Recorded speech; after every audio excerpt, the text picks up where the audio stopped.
There are 13.5 million Texans living under boil water notices. Half of the state's counties are suffering from some sort of water distribution disruption because of the winter storm this week. And one of the most severely impacted areas right here in Southeast Texas, of course. KFTM's Angel San Juan joining us live in studio now to tell us about the crisis that's confronting Port Arthur tonight. Angel?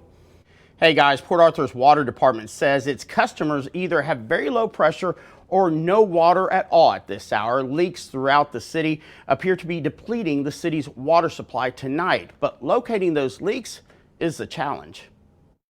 When it comes to weather, Vista Village in Port Arthur has experienced it all.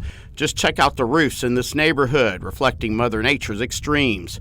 Blue tarp from hurricanes to ice and frost this week's winter storm left behind.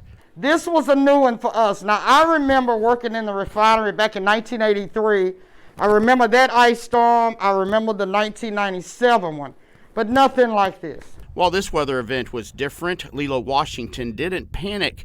The number of storms she's endured living in Vista Village taught her how to get ready. We just have some large pots of water that I filled up a couple of days before the storm came in. She boiled water and stocked up on bottled H2O. When you hear about it, that it's coming days before, you need to be prepared.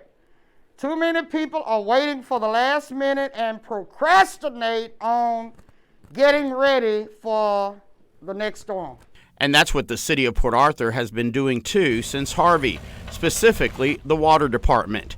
Donnie Stanton, the acting director of utility operations, leading the effort to strengthen the city's water infrastructure. It was going well until this week. That's why the pipes bursting is so heartbreaking for Stanton. We didn't expect anything of this magnitude, quite honestly. We thought our plans were in place, and our contingencies are functioning like they should. It's just we were not expecting this widespread of damage. The damage so widespread that the city's water customers have very low pressure or no water at all. Stanton says there is a lot of water in the ground in Port Arthur, and when that water froze, it caused the ground to shift and pipes to burst. The city has called in contractors and extra resources, including an infrared drone that will take flight on Friday. Doing some aerial surveys looking for some big leaks that are taking the system down. Because right now our water plant is putting out everything it can, upwards around 20 million gallons a day. But it's not filling our water towers, it's not pressurizing our lines. Stanton says Port Arthur has 350 miles of water main, a lot of which is in unpopulated areas, which makes identifying the leaks a challenge. It was such a deep freeze that it caused a lot of movement in our ground. And we've just got to find out where the leaks are so that we can fix them up and so that we can get the citizens of Port Arthur water back.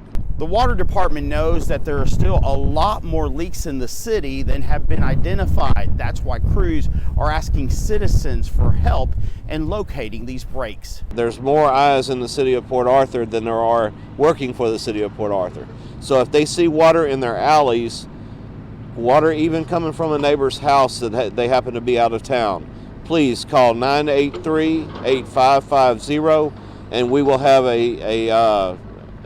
have a technician come out and assess the situation and do what they can to stop the water. So while the ice and snow is starting to thaw, for these crews, the work is just beginning on their mission to restore water and normalcy to a weather-weary city.